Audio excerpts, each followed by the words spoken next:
अस्सलाम वालेकुम। क्लास 3 में आज हम पढ़ेंगे कुदरती वसाइल का तहफ़्फ़ुज़। हवा, पानी, जंगलात और बहुत से कीमती कुदरती वसाइल जो हमारे इर्द गिर्द मौजूद हैं उनके बारे में ये लाखों जानदारों को मस्कन फ़राहम करते हैं। बच्चों, मस्कन किसे कहते हैं? इसको इंग्लिश में हैबिटेट कहते हैं, जो कि रहने की जगह है। हमें सेहतमंद रहने के लिए हवा और पानी की ज़रूरत होती है। दरख्त इसलिए अहम है कि ये हमारे लिए हवा को साफ़ रखते हैं, इसलिए हमें अपने माहौल को आलूदगी से बचाना ज़रूरी है। मसाकन, जो मस्कन की जमा है, इस पर इंसानी असरात कैसे होते हैं? ज़मीन पर इंसानी पौधे और जानवर रहते हैं। बहुत से ज़मीन पर वसाइल पाए जाते हैं जिन्हें तमाम जानदार इस्तेमाल करते हैं। आपको ज़मीन की देखभाल करना होगी ताकि पौधे, जानवर और इंसान यहाँ ज़िंदा रह सकें और फलें फूलें। कुछ इंसानी सरगर्मियाँ धुएँ, कूड़ा करकट, नाकारा मादों और नुकसानदेह गैसों के अखराज का सबब बनती हैं। ये ज़मीन को आलूदा करती हैं। आलूदगी क्या होती है? आलूदगी इस वक्त पैदा होती है जब साफ़ सुथरे माहौल को कूड़ा करकट और नाकारा मादे या फजला, नुकसानदेह गैसें और केमिकल गंदा और ख़राब कर देते हैं। आलूदगी हमारे तमाम कुदरती वसाइल को मुतासिर करती है। आलूदगी की 4 इक़साम हैं: हवाई आलूदगी, शोर की आलूदगी, ज़मीनी आलूदगी और आबी आलूदगी। सबसे पहले हम पढ़ते हैं हवाई आलूदगी। हवाई आलूदगी किसे कहते हैं? हवाई आलूदगी इस वक्त पैदा होती है जब हवा गंदी या आलूदा हो जाती है। जब आप कचरे को जलाते हैं तो इसमें धुआं निकलता है। फैक्ट्रियाँ और गाड़ियाँ भी धुआं और नुकसानदेह गैसें खारिज करती हैं, जो हवा को आलूदा कर देती हैं। ये इंसान को बीमार कर देती है। ज़मीनी आलूदगी, लैंड पोल्यूशन। ज़मीन इस वक्त आलूदा होती है जब हम ठोस और माया, कचरा और नाकारा चीज़ें कूड़ेदान में डालने की बजाय ज़मीन ही पर डाल देते हैं। ऐसी ज़मीन पर दरख्त नहीं उग सकते। जानवरों और हशरात का कुदरती मस्कन यानी उनके रहने की जगह तबाह हो जाती है। आबी आलूदगी इस वक्त होती है जब शहरों और सनतों से गंदा और ख़राब पानी, केमिकल दरियाओं और समंदरों में शामिल हो जाते हैं। फैक्ट्रियों का आलूदा पानी जब हम दरियाओं और समंदरों में फेंक देते हैं तो जानवर ये पानी पीकर बीमार हो जाते हैं या मर जाते हैं। शोर की आलूदगी, आलूदगी की एक किस्म शोर है। शोर की आलूदगी बहुत ज़्यादा बुलंद आवाज़ों की वजह से होती है, जैसे ट्रैफिक, मशीनरी, मौसीकी, इंसानों का शोर। अगर तमाम कुदरती वसाइल इस्तेमाल कर लिए जाएं तो फिर क्या होगा? ये एक वसीला है जो अल्लाह ताला ने हमें दिया हुआ है कुदरती वसाइल की सूरत में। जब हम इनको अचानक से सारे जल्दी ख़त्म कर लेंगे तो हमारे पास कुछ भी बाकी नहीं रहेगा, बल्कि माहौल में नुकसानदेह चीज़ें शामिल हो जाएंगी। हवा, पानी आलूदा हो जाएगा और दरख्तों, जानवर और मछलियों की तादाद भी कम हो जाएगी। लिहाजा हमें कुदरती वसाइल को थोड़ा थोड़ा करके इस्तेमाल करना चाहिए। इस तरह नहीं कि सारे कुदरती वसाइल हम इस्तेमाल कर लें और फिर इसके बाद हमारे लिए कुछ भी ना बचे। हमें पौधों, जानवरों और अपनी बका के लिए चाहिए कि कुदरती वसाइल का तहफ़्फ़ुज़ करें। कुदरती वसाइल का तहफ़्फ़ुज़ करने के बेहतरीन 3 तरीके हैं। उन्हें हम 3Rs भी कहते हैं, यानी रीड्यूस, रीयूज़ और रिसाइकल। रीड्यूस का मतलब है महदूद इस्तेमाल करना। हमें चीज़ों को कम से कम इस्तेमाल करना चाहिए ताकि उन्हें ज़ाया होने से बचाया जाए, क्योंकि कुदरती वसाइल जो हैं जितनी जल्दी हम ज़ाया करते जाएंगे उसके बाद हमें इतनी ही उनकी कमी महसूस होगी। रीयूज़ का मतलब है दोबारा इस्तेमाल करना। अगर हम चीज़ों को एक से ज़्यादा बार इस्तेमाल करें तो फिर हम कम चीज़ें इस्तेमाल करेंगे। हम कागज़ी लिफ़ाफ़ों को 2 बार इस्तेमाल कर सकते हैं। हम कागज़ को एक तरफ की बजाय दूसरी तरफ भी लिख सकते हैं। इस तरह बहुत सी चीज़ों को हम 2 बार इस्तेमाल कर सकते हैं, बजाय उनके कि हम एक बार इस्तेमाल करें। उनमें दोबारा से चीज़ डालकर खाली डब्बों को इस्तेमाल किया जा सकता है। इस तरह उन चीज़ों को 2 बार इस्तेमाल करने को रीयूज़ कहते हैं। कुदरती वसाइल का तहफ़्फ़ुज़ करने की तीसरी किस्म है रिसाइकल। अगर हम चीज़ों को रिसाइकल करें या उनसे नई चीज़ें बनाएं तो इस तरह भी कुदरती वसाइल का तहफ़्फ़ुज़ हो सकता है। यानी अगर हम बोतलों को दोबारा काबिल इस्तेमाल रखें तो इस तरह हम उनका भी मुख्तसर इस्तेमाल कर सकते हैं। और घरों में चूल्हा बंद रखें, गैस कम खर्च करें, बिजली कम खर्च करें, तो इस तरह भी कुदरती वसाइल में जो है उसका तहफ़्फ़ुज़ हो सकता है। इसके साथ साथ हमारे मुल्क में ख़तरे से जानवर बहुत से दो चार हो रहे हैं, جس طرح کے قدرتی وسائل کی کمی کی وجہ سے جانوروں کے مسکن تباہ ہو رہے ہیں، ان کے ہیبیٹیٹ کو نقصان پہنچ رہا ہے، اس طرح وہ جانوروں کی رہائش ختم ہو جانے کی وجہ سے وہ خطرے کا دوچار ہیں۔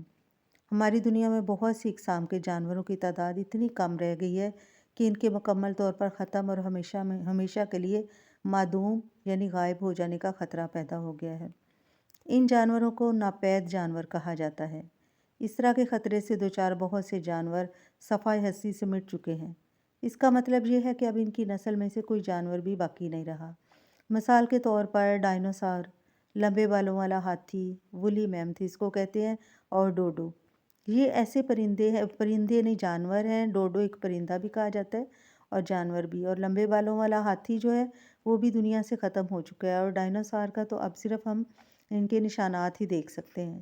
یہ سارے جانور جو اپنے مسکن کے تباہ ہو جانے کی وجہ سے دنیا سے ختم ہو چکے ہیں۔ مسکن کی تباہی اور شکار کی وجہ سے شیر بھی ختم ہو جانے کے خطرے سے دوچار ہے۔ سمندری کچھوے ان کے انڈوں، خول اور کھال کے لیے ہلاک کر دیے جاتے ہیں۔ گینڈوں کو ان کے سینگ کے لیے شکار کیا جاتا ہے۔ اس طرح انسان نے اپنے فائدے کے لیے بہت سی مخلوق کو ختم کر دیا ہے۔ پاکستان میں خطرے سے دوچار جانوروں کا تحفظ کس طرح کیا جا سکتا ہے؟ ہماری ذمہ داری ہے کہ معدومیت یعنی ختم ہو جانے کے خطرے سے دوچار جانوروں کو، جیسے ڈائنوسار، لمبے بالوں والے ہاتھی اور اس طرح کے بہت سے دوسرے جانور جو ہیں جو دنیا سے بالکل ختم ہوتے جا رہے ہیں، ان کو بچائیں۔ ان کے مسکن کو تباہی سے بچانا بہت اہم ہے۔ جنگلات کی کٹائی کو کم کریں۔ آلودگی جیسی انسانی سرگرمیوں کو روکنا بہت ضروری ہے۔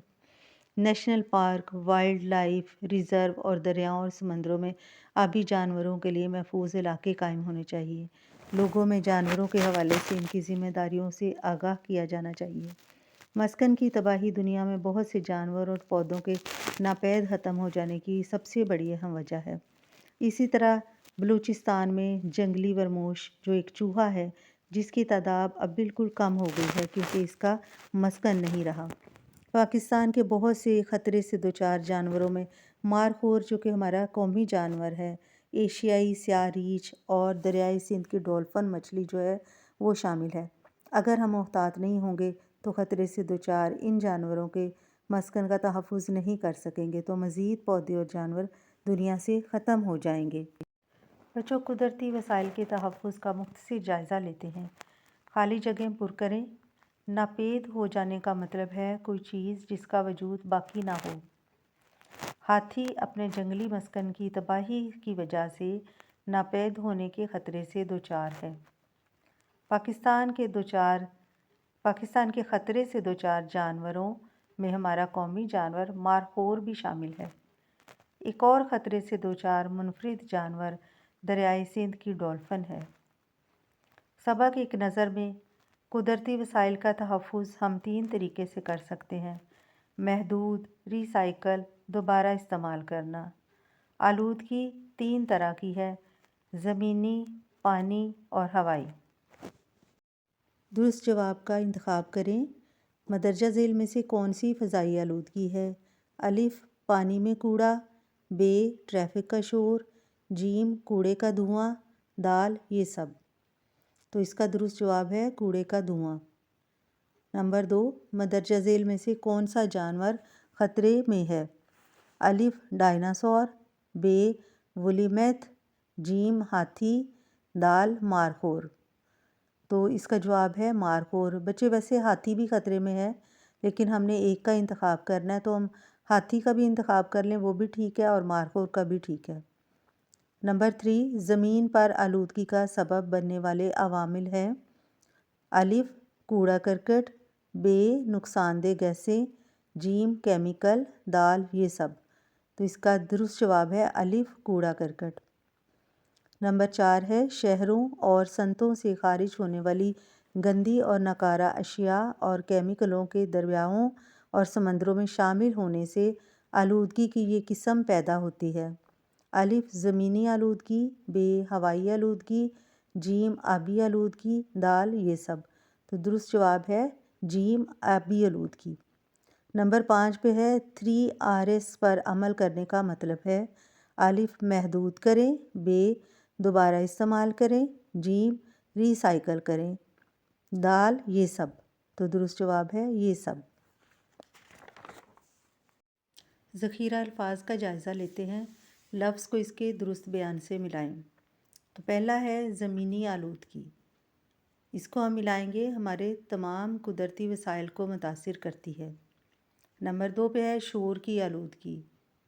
شور کی آلودگی بہت زیادہ پرشور آوازوں کی وجہ سے پیدا ہوتی ہے۔ خطرے سے دوچار جانور، وہ جانور جنہیں دنیا سے مٹ جانے اور ہمیشہ ہمیشہ کے لیے غائب ہو جانے کا خطرہ درپیش ہو۔ معدوم جانور، ڈائناسار، وولی میمتھ، ڈوڈو۔ 3 آر، 3 آرس کیا ہیں؟ محدود، دوبارہ، ری سائیکل۔